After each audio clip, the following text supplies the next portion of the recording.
Hey everyone, welcome back to another episode of Healing the Parent Wound podcast. Thanks so much for tuning in. Today, I have a very special guest. I'm very excited about this topic and conversation that I'm going to have with Shana Ng. And she is the host of a podcast called Worthy Asian. Shana, thank you so much. Thanks so much. I'm so excited to be here and honored that you invited me to be a part of your show to share a little bit about my story. Awesome. Yeah. So this is really exciting because we're going to not only share about your story, as well as kind of, what your goals and kind of dreams are for your podcast and why this conversation is so important, because it's really not being talked about, and you're going to be breaking a lot of those barriers today as we kind of dive in. So if we could just start with, what does that mean, Worthy Asian? Oh yeah, I felt this was very fitting as a title because in an Asian household, it's very strict. There's very little emotional connection. There's very little love and affection, and definitely very little praise. And so you grow up feeling like you are not worthy of these things. You're not worthy of love, praise, affection. You're not worthy of taking up space or having your own needs, wants, and ideas. And yeah, I think when you grow up with that, that doesn't just go away because you're an adult now, even though you might know better or understand, like, fundamentally that, you are worth all these things, but you don't actually really believe it. Yeah, that's right. And what would you say are kind of the, in maybe in your own experience, growing up that way, and like you said, you're an adult and that stuff doesn't go away. What is that experience like in adulthood of, coming from an environment that is lacking an emotional attunement, right? So, I mean, I think up until I had my daughter, I believed that I put that in my past. And I believed I had a good life because I had a great partner, I had great friends, I had a great job, and I saw the world as rainbows and butterflies, and I didn't have to think about my past and what I felt when I was younger. But then I had my daughter, and, being a new mom, I knew there'd be challenges about learning how to be a mom, but I was not prepared for the challenges of how much it triggered my memories of my childhood, memories of how my parents treated me. And then ultimately seeing myself or hearing myself become more like my parents and doing these things that I swore I would never do. And that was kind of my, like, oh my goodness, like, it's all flooding back and I'm drowning, and it's not actually just in my past, it's affecting my life. Yeah, that's right. And that's usually how trauma works, and children can certainly bring up those, so that for anyone listening, being pregnant, postpartum depression or postpartum rage or what, anxiety, and you may have had those things already, but that can really be intensified during childhood. And I believe it is, those wounds, your childhood trauma coming up through the body, and that's the memory coming through. So that makes a lot of sense. And at what point did you, earlier we had talked about that in Asian culture, therapy isn't really a thing. So it's, so at what point did you, decide, like, wow, I need some help. This is more than I can handle. It took me a long time to get there because, like you said, as an Asian, that's just not a part of our culture. We don't think to ask for help. And also, as a woman, it's hard for women to ask for help. And Yeah. then because I am a nurse in mental health. So as a medical professional in mental health, you also don't ask for help because you think you have the expertise, you think you have the know-how on how to handle this and how you're, and it's going to be hard to find someone else and listen to someone else. But definitely, I think just I knew I wasn't coping. You know, every day I was being triggered, and every day I was doing something with my daughter that I regretted, that I felt bad about, that I needed, you know, to go back and apologize for, and just being an emotional wreck at the end of every day. And just like, this isn't normal. Like this cannot be my life. This cannot be continued, because then I'm gonna grow up and I'm gonna be like my parents, and my daughter is gonna have these feelings that I have for my parents, and that just crushed me, because my true believing of me being successful in my life was to not be my parents. Like if I could be anything and not be like my parents, then I've made it. Then I've made it in life. And I saw myself going down that wrong path. So and that's really, you know, so common. I hear that a lot. Like, I just don't want to be like my parents. You know, I don't want to be like my parents, except we didn't get the blueprint for how, you know, we know what we don't want, but then we didn't get the guidance or the blueprint to have those healthy connections, right? Because again, you know, in my work, in this somatic work, it comes back to the body and the nervous system being the key to that. So even if we try, like, I just don't want to be like my mom or my dad, but then we find ourselves blowing up like they did, because and it's something that we can't control, right? Because it comes from the body and nervous system. Yes. And that's kind of why I decided to work with you too, is because I've done talk therapy and it just didn't do anything for me. And reading about your somatic theory or therapy and how it's about pushing through trauma and emotions in a more tangible way, it just made a lot more sense. And you just never thought about it in that way. Yeah, that's right. Yeah. And so so doing that body-based work, what has that given you? Do you want to share a little bit about that? So I think, you know, part of Asian culture is, again, you suppress all your feelings and emotions, and then you just get so out of tune with your body that you don't even know what your body is trying to tell you, even though there's big red flags. And so just learning to sit with my body and just feel what I'm feeling, and asking myself, like, what is my body trying to tell me? And just Asians, we don't have time. Like, we always have to do things and go places, and we don't just sit and reflect. Like, that's just not something we do. Right.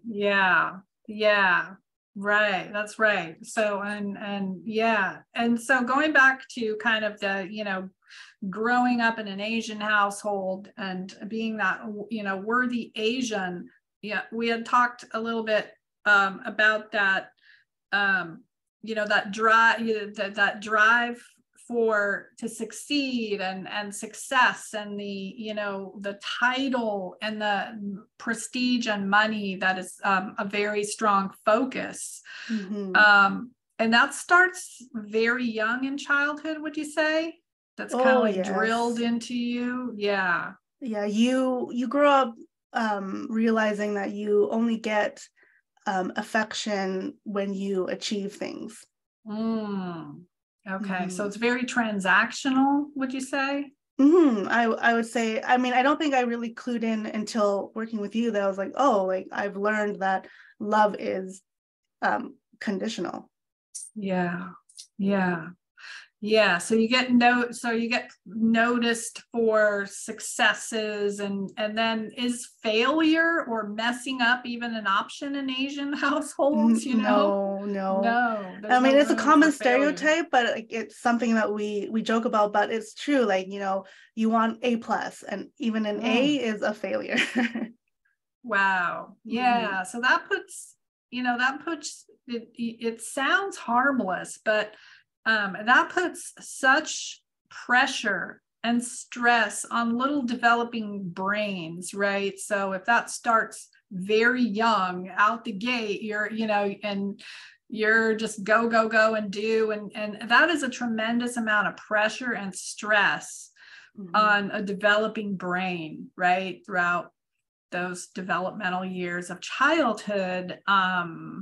And then the missing emotional connection, if that was offset, if you're doing yes, you want to be always successful, if maybe that was offset by some emotional attunement connection, but it's not, right? It's just, go, go, go, and get, be a doctor or whatever. Mhm. Mhm. Yeah.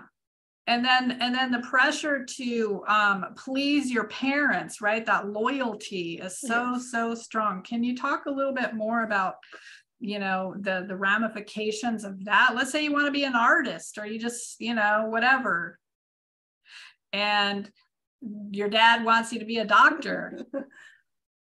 It's a no-no. Like, It's like, no. you know that you can't be an artist, or that Yeah, you'll be like disowned from your disowned. family. Yeah. I mean, I'm not saying all Asians are like that, but I mean, the Mm-hmm. majority of it is that your parents are not going to support you if you're not going for a career that will, yeah, like give you status Yeah. and give you lots of money. Yeah. So that makes it really hard for someone to be themselves, right? Mhm. Or just have the autonomy to say, hey, mom and dad, you know what? I want to go live in Bali or whatever. And, you know, I'm wondering, like, how many people are, as an adult, feel that pressure of, hey, I didn't really want to be a doctor, but since my parents, I got to please my parents first and put myself, somewhere else down the right. What maybe if you're putting yourself last, how and I'm basing my life on my career and my success. What I mean, well, again, that has to show up negatively somewhere in one's life, don't you think? That Definitely. I pressure. mean, I think you're, even as an adult, you're still looking to get that affection and that love from your parents by continuing with your Yeah, accomplishments and achievements, and by doing what you think they want you to do. yeah, that's right. Yeah. Yeah, yeah. Um, yeah, exactly. So going back to that, worthy Asian, what is the, what message do you have for other listeners that might have also grown up in an Asian household, of kind of, how do we start deconstructing this, and maybe choosing ourselves first with and then, because the ramifications from that are, maybe, I don't, yeah, maybe you get disowned, or I don't know how, do parents really, like, stop talking to you, or you stop talking to your parents, or, you could lose your whole family. We know how difficult and devastating that is. Oh, that's a big one. Yeah. That's a big one. Yeah. I mean, so you said, like, what would be like my message would be like, it's about finding our worth, right? And it's about Yeah. realizing that you are worthy of love and praise, and your upbringing does not have to define the kind of person you are or the person you become. Mm-hmm. Because what happened to you, you didn't deserve it. And if in some way that you are bringing that into your current life with the current people in your life, like these people don't deserve it either. And so you have the power to change these things and change how you see life or view life and live life. So, and now I'm sorry, I forget what was the second part of that question. I know, it's kind of like, it was kind of long. Yeah. Maybe the steps that we can take to be, to live for ourselves, right? Put ourselves first, live more authentically. If we grew up in this household that only phrased, accomplishments and your job, because that's not really who you are, right? I mean, that's like what you do, but who you are is like an internal experience. And so, how can we begin to find that relationship, that internal relationship that I believe starts with the body when we come from this kind of background? I think you need to start with just even acknowledging that your parents hurt you, and like feeling okay with saying that, because we think that if we say that, then we're disrespecting our parents. And we get so used to the guilt and the shame and the belief that we should honor our parents above ourselves. And really, like, we are worthy of putting ourselves first. Like, we are worthy of that. We do not have to live for our parents or live for the desire of their love. That's right. Yeah, that's right. And so much self sacrifice too, which can really take a toll on our bodies, right? If we're just working and we're being the good, Asian child, right? And living for other, because it tends to show up in our lives as living for other people, and that can be a repeating pattern with friends, with in any kind of relationship, right? Definitely. Yeah, and if we grew up that way, it can be normal. We think that that's just the way it is because everybody is doing it. So it can be hard to recognize.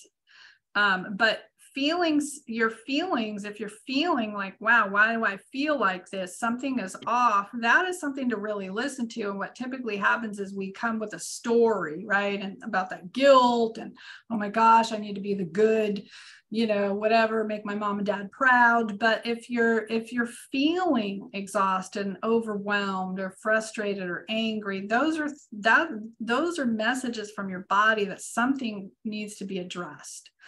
Right. It's just, and I just never thought of it that way. Like, you just think, oh, I'm mad, but you don't like understand that there's like a physical feeling when you're upset that you can work with. That's right. And you've really done, we've been working together for a while now, and you have really, come into your body and have a relationship with it, from where we started, where you didn't have that relationship, right? Definitely. And that really has made a lot of, long-lasting change in your relationships. Yes, for sure. And because like we talked about therapy, like talk therapy didn't really do anything for me. And I was looking for something different because I needed that component of where I could feel like I was making movements with this trauma. And I also needed that piece where there was understanding of this parental wound, because there's a lot of complicated feelings and dynamics when it comes to talking about toxic people. But then when these toxic people are your parents, like there's just a lot of shame and guilt that comes with that. Absolutely. Yeah, absolutely. Yes, there is. And do you want to share a little bit about Asian mothers specifically, or your experience, with Asian? It's not it's not like a warm, fuzzy relationship, is it? Or a nurturing, No. yeah. And I would say it's similar to Asian fathers as well. Like you don't have Mm-hmm. this warm, loving, nurturing relationship. You don't feel comforted. Mm, They're not people that you feel like you can go to when you have a problem. yeah. Um, so you have to figure it out yourself. You got to keep things to yourself. Mm, Yeah. yeah. Yeah. So that's extremely difficult. Um, if you're a child and you learned, or again, early on, that there's not really anybody to go to, or if you went to them, the reaction wouldn't be supportive. Mm-hmm. Yeah. Kind Mm-hmm. of like figure it out. You feel like you're a burden when you need Ah, something from them. okay. You feel like you're a burden. Mm-hmm. Like even for something like, being sick, like, and you are relying on your parents to take care of you, Yeah. they might not outwardly say like you're a burden or you're ruining my life or you're ruining my plans, but you feel Right. it. You feel it. Yeah. That's right. And that's so that goes back to that feeling in the body. A lot of things are nonverbal, but children are very, their nervous system is attuned to their parent, right? So if the parent is doing a lot of silent treatment or just a look, that can also, the child can feel that, right? It could just be a look. And so there's a lot of nonverbal cues from parents.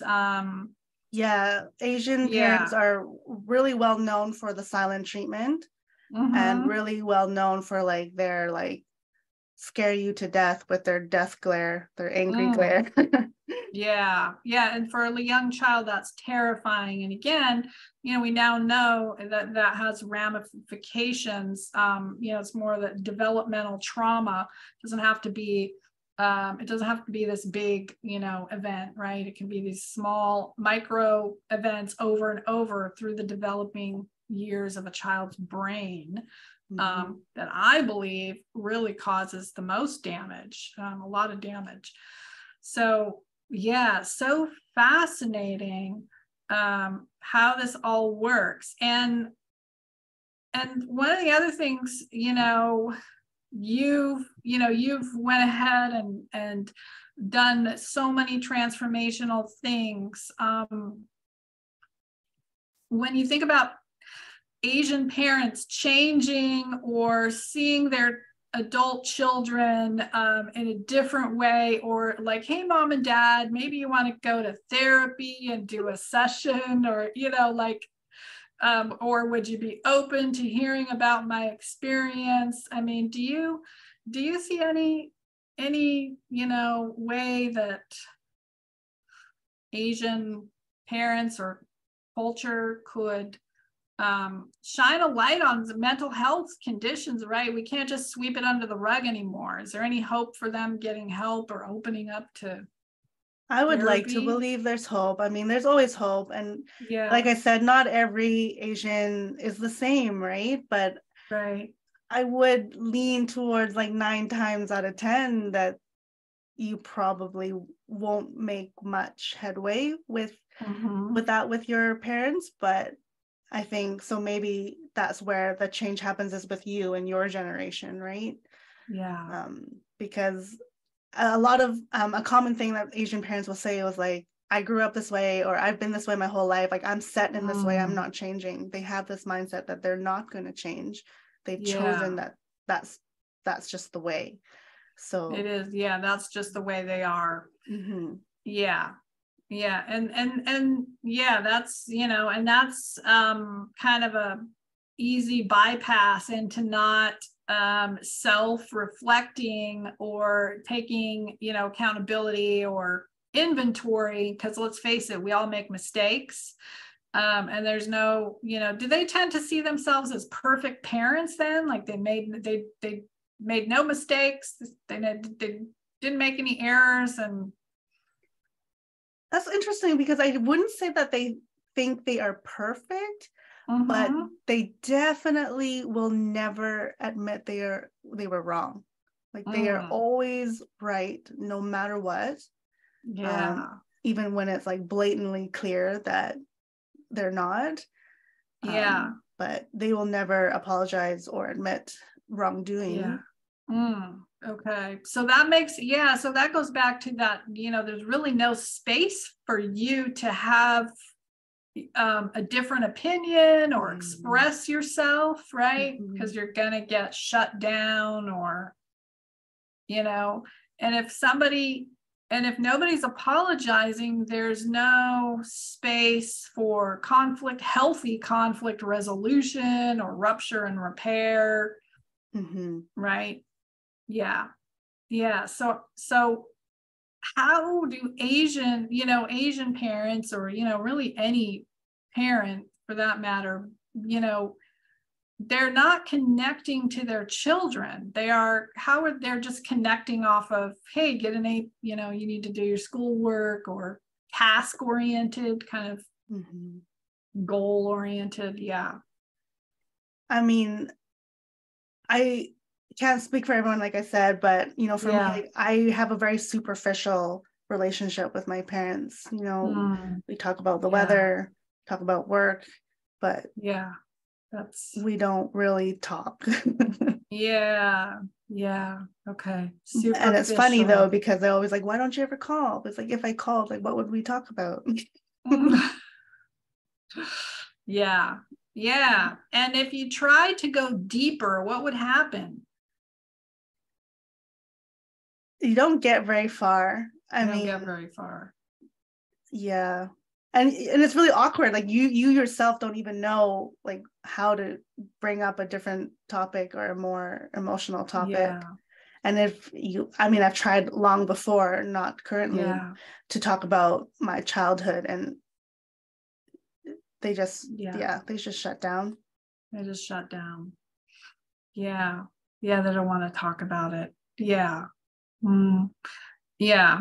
And so that just really leaves for just superficial kind of conversations, which are really kind of unfulfilling, right?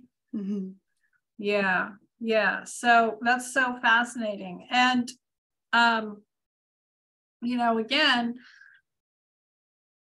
when we think about intergenerational trauma, this is what most people have, that intergenerational trauma that, they might not be connecting, that perhaps their own trauma, right, they got passed down from their parents, they passed on to their own children, and so on and so on. And you're breaking, you are that first cycle, that first generation of breaking the cycle, right? Yeah. But your parents and their parents, of that intergenerational trauma to some extent, even if you don't know the details. Is that right? Yeah. I don't know the details, but I definitely know they had a hard upbringing as well. They also don't know what love is because they didn't experience it as kids. But I think a big difference maybe in their generation and our generation, hopefully, is that they feel like they're the victim, right? Like the life did them wrong, and that's it. Like they can't do anything about it. Like they're just going to be mad about it, and they're just that's life. Whereas I'm trying to move past that I am a victim, and though I'm acknowledging that I'm hurt, like I also need to like move on with my life, because I don't want to stay stuck there in that place. Whereas I think they're just kind of stuck in that place where they've been hurt and they've been done wrong. Yeah. So kind of like that chip on their shoulder, angry, bitter, but just not doing anything to change, that, which is really sad and unfortunate. Because there's always, there's always help, asking for help or finding, although it's not easy, there's certainly ways around that. But so they're just kind of staying in that space of helpless, victim, angry, bitter, resentful, I would assume. Yeah. But not taking any action to change. Yeah. It's very unfortunate. And then they don't have and then too, with your work and all the work that you've done to change the dynamics, they don't have the ability to notice that in you or acknowledge, again, getting that acknowledgement.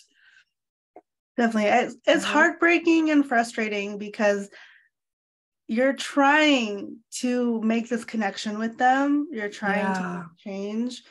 But if they can't reciprocate, like there's nothing you can do to push that forward. And like to you, it might seem so easy. Like, why can't you just make this simple change and like have a relationship with me? But it's not simple. It's not. Yeah. And that is the saddest part about this, is that they would rather hold on to their, whatever it is they're holding on to than, forge a relationship with their adult child. And that goes for a lot of parents. They're going to self-protect rather than, we would think, well, why not just apologize, or why not, right? But they just cannot bring themselves or allow themselves to do that, right? Which is, really sad and unfortunate. But you've done a tremendous job, and I think really the therapy is okay. It's even if family is telling you, oh, don't do that or whatever, that there is ways to get help for whatever it is that you might be experiencing or have experienced. And, part of that is just having someone, validate that what you're feeling is understandable and normal and makes a lot of sense, and that you make sense. And to help you make sense of your experiences in the past. Which you've done amazingly. Thank you so much. With everything. Just absolutely incredible. And I just love the idea of this, Worthy Asian podcast. In closing here, is there any, what is your goal for your podcast? Again, my goal is just to talk about it more, because we don't talk about it, and we need to. Like, that's how we can move forward and be different. It's just by acknowledging what happened to us. And it's not about disrespecting our parents. It's not about blaming them for our lives. It's just acknowledging that we were hurt, and then what now? Like, what can we do to be different and be better? That's amazing. Such amazing work. And I'm sure that this is only the beginning for you. Where can we find your podcast? So it is on Spotify and Apple and 7 other platforms. It's called Worthy Asian. We're also on Instagram at Worthy Asian Podcast, Facebook as well. I'm starting a group that hopefully we can build a supportive and connective community for fellow worthy Asians on a journey of healing. That's amazing. Would just love to connect with anyone who wants to find me at those places. Absolutely. Is that going to be a Facebook group, Worthy Asian? Yes, Worthy Asian. Awesome. Fantastic. That is, I'm sure that's going to just blow up. This is because I don't see anybody else doing that, doing any of this. And you are certainly qualified to, really begin this journey of getting that information out to people, because it's been such an integral part of your transformation, and I'm just honored to have watched your journey and to continue this journey with you. It's just it just brings me so much deep gratitude and joy, to be able to do this with you. It's just been phenomenal. So I'm really excited to see what happens with your podcast. Thank you so much. I'm nervous. I don't know what I'm doing, but I'm doing it anyway. Yes. And I'm going to have fun with it. And I am really happy I met you and got to work through this. And I'm happy to be able to feel that difference from beginning to now. Oh, yeah. That huge shift for me, and feeling like I can confidently say that, yes, I am a cycle breaker. And that just feels so good. Yeah. Wonderful. Awesome. All right. Thanks again for joining us today. And wonderful work. Thanks again. Thank you.